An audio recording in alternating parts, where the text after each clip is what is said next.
Donc, cette émission nommée Les clés du moment présent, avec toi, donc praticien, conférencier. Et on va aborder donc qu'est-ce que ça implique, ce moment présent, que ce soit de la théorie à la pratique.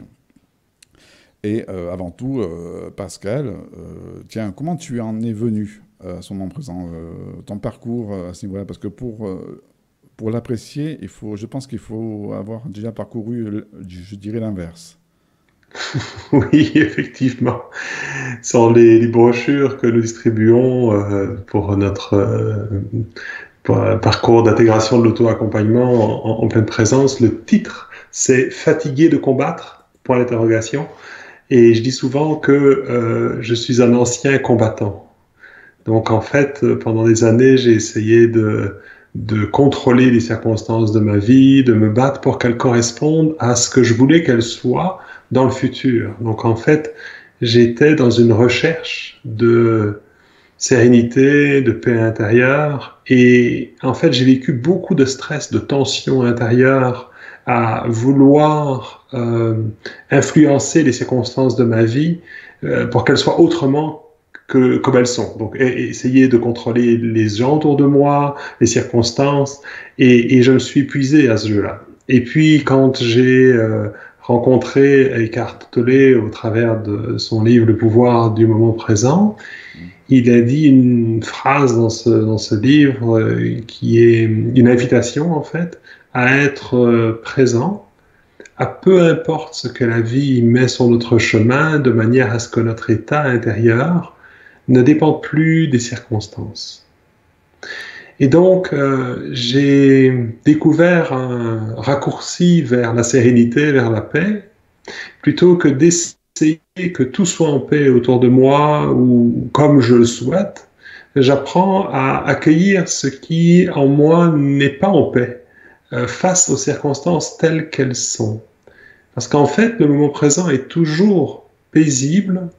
Ce qui n'est pas paisible, c'est ma façon éventuellement d'être en relation avec le moment présent, c'est-à-dire ce que je pense de la vie telle qu'elle se produit maintenant. Souvent, la vie que j'étais en train de vivre ne paraissait pas assez intéressante ou j'étais toujours comme penché vers l'avant, comme pour aller vers quelque chose, Ouais, pour courir après quelque chose, oui. courir après quelque chose. Et donc, quand j'ai lu cette phrase, ça a été vraiment une révélation. Dans le fond, il n'y a rien à chercher plus tard.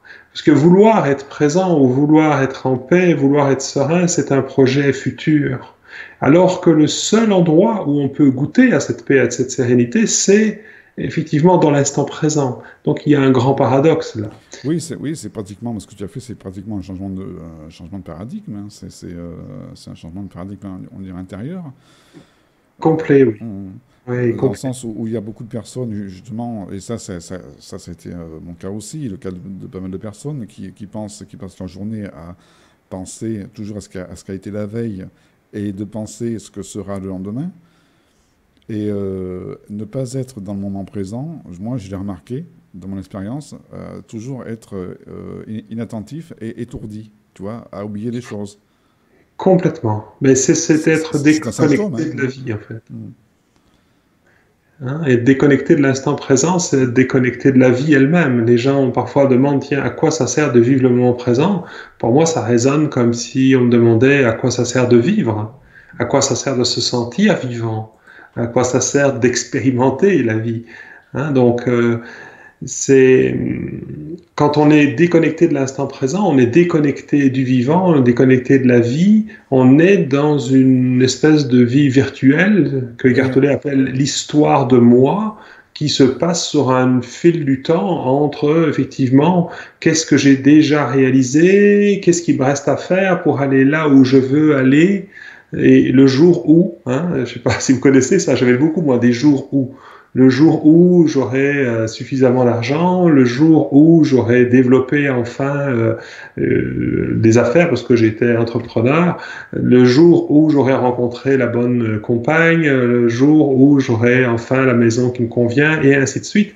Et c'est toujours une quête future et on n'atteint jamais ce sentiment de complétude, ce sentiment d'être au bon endroit, au bon moment, parce que forcément, on ne le trouvera jamais plus tard, on ne peut le trouver qu'ici et maintenant. Et donc, ça passe par là. Moi, mon première expérience, ça a été vraiment quand j'ai, encore une phrase d'Eckhart Tolle, il m'a vraiment marqué sur ce cheminement intérieur. Pour moi, le chemin vers le moment présent, c'est un chemin vers soi. Parce que, comme je disais, si on se déconnecte de la vie, on se déconnecte aussi de soi et de qui on est vraiment. Donc, c'est vrai qu'on a beaucoup de chance d'être complètement perdu dans des idées, des concepts, des croyances. Et alors que quand on ramène son attention dans l'instant présent, on redevient connecté à qui on est profondément. Il n'y a qu'à ce moment-là que l'on peut vraiment manifester qui l'on est. Hein. Et donc, moi, il y a une phrase d'Eckhart Tolle qui parle...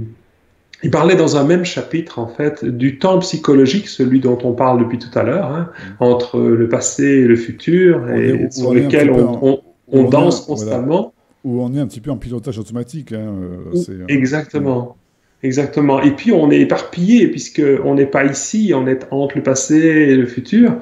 Et dans ce même chapitre, il parle de l'éternel instant présent.